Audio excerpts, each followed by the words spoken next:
You get to measure yourself as players and coaches. I think Sean Payton's he's a good coach. He's a great coach. He's won a Super Bowl. We used to work together. I know this guy personally. He's a hell of a guy. And I thought his players came in here and was first class. I thought they were very professional. And like I said, there was no fights. This was one of the few joint practices where there was no fights. And I think that's a credit to the Saints and the Chargers.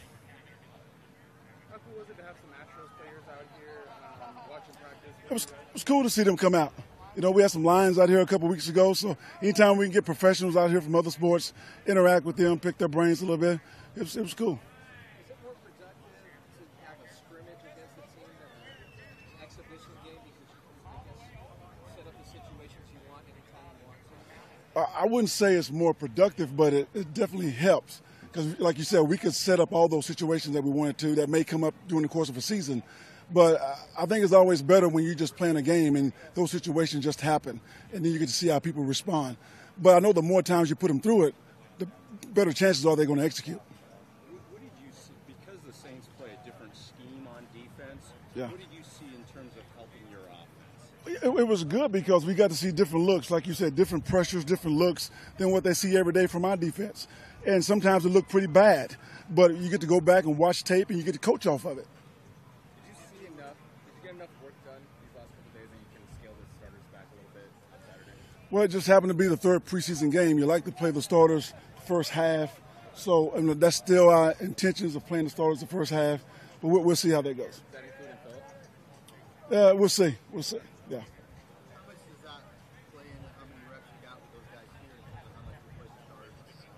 Well, like I said, we still want to play our starters 30 plays, a half. We still want to do that. So it just happened to be the third game. Usually when you practice against the team, you can pull them back a little bit. But we need to see those guys play a little bit because they won't play much the following week. Is that why you dialed it back today? Yeah, well, I had to dial it back because we've been going. I mean, those guys played last Friday, so they basically had Saturday off. They had Monday off. They flew out here on Tuesday. So my guys been working. Do you still want to stick with the plan of giving each kicker a whole game and flipping the following week? That's exactly what the plan is. But like I said, if a guy gets 2 or 3 kicks in the first half, I'll let the second guy kick the second half. Okay. Yeah. So would it be Caleb to start off this weekend? No, it's Roberto. No, I'm sorry. You got me confused now. It's Caleb's week. Yeah. Roberto's the following week. Yeah. Roberto would kick off. Caleb would kick field goals. Is that something that's going to come down to the final day before? You know, I don't. It doesn't have to. It doesn't have to. We want competition at every position. We brought Caleb in here to be the kicker and Roberto in here to challenge him. And I think that Roberto stepped up and done a nice job of challenging Caleb. So, but Caleb's having a fine camp. Detroit's got some reps at kick returner today. What do you like about him there? Well, you know, he did it some in college. He's got great instincts and feel.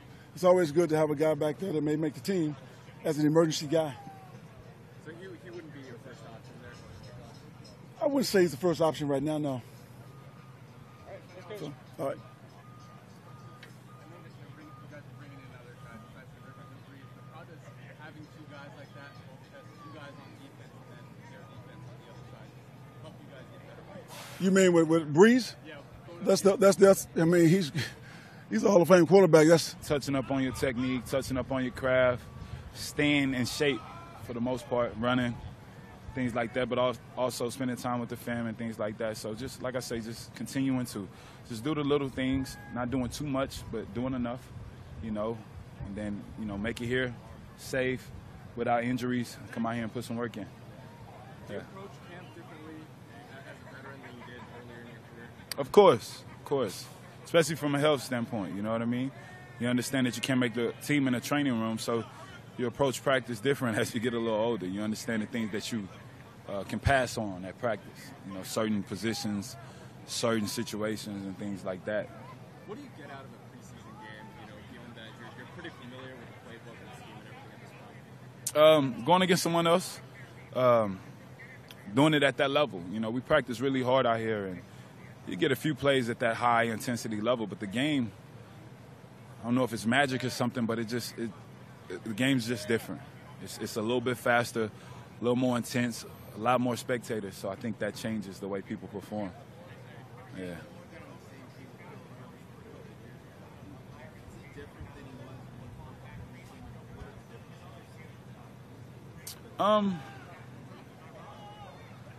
I don't think Phil's different. I think he's the same guy. You know what I mean? I think he prepares the same way.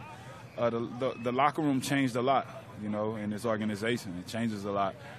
But Phil just learns how to adapt with everybody. You know what I mean? He gets in with the young guys, you know, with the guys that's been here 5-6 years like me.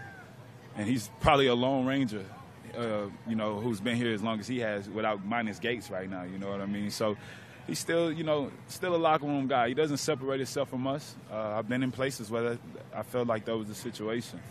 One thing about Phil, man, he's in the mix with us. He's a team player. He's a part of this organization, and he's a kid. He's a kid. What does that say about him? If 36 years old, he's still able to kind of relate to anything, That means he just takes it for every day for the day. You know what I mean? He comes in and approaches the day for what it is. You know, we talk about what we did yesterday, what we need to fix. And I think he does a great job of just accepting everyone for who they are. You know, figuring out a way to laugh with all the guys and, you know, get in on the jokes and all the other things. So, like I said, with Phil, he's the same guy. I haven't seen anything change with him. Same guy.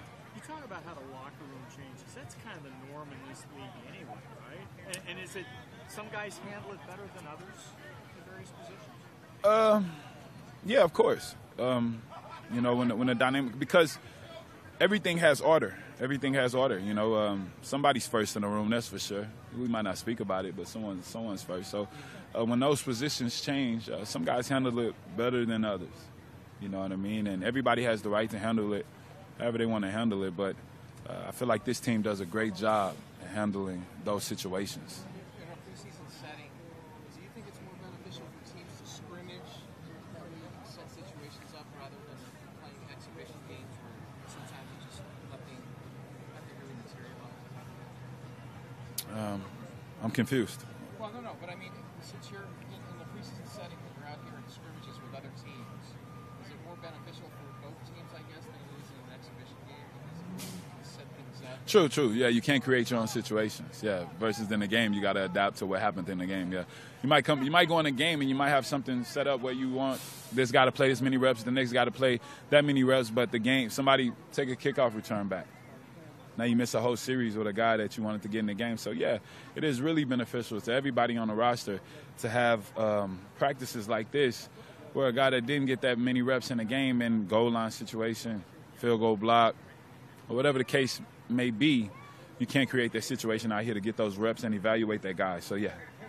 How good a test is this for a team like yours that could be a favorite in your division to go against New Orleans, to go against a team like that? Well, we did it last year, so it's always good, you know, and you remember. And some of these guys have changed, but you played against most of these guys over time, and if not, you played with them in college or something like that. So, and you don't forget their skill set and the things that beat them and the things that didn't beat them, you know. So you try to come back and see if you can pull something else out and, you know, win that day or win that rep, you know what I mean? And all of that, you know, good on good is always better for your team. You want the best to go against the best. That's the only way you'll get better. We're solid. And we got some guys, you know, that haven't been practicing and things like that for whatever reason. But as far as the skill set, the upside of guys, it's crazy good. And if everybody can reach that potential in our room and sustain it without injury, it's going to be a really good year. With a guy like Justin, it seemed like he'd been doing well early. How much does it set him back just not having gotten any pieces and games under his belt yet? He'll be fine. We bring him along in this football. He knows how to play football. I'm sure that it might take him some reps to get used to the speed of the game, but we'll communicate with him with the things that we know and the experience that we have. He'll get as much as he need, and he'll go out there and he'll perform at a high level. Is there a guy that he reminds you of that you've played with in terms of skill set or demeanor? Nah, he's him. He's Justin. Fast, big, can bend really well, very competitive. You can tell he played with some guys that got after the quarterback in college. By the way, he rushes the quarterback. Yeah, he's I wouldn't say one of a kind, but he's definitely a different guy. Yeah. All right.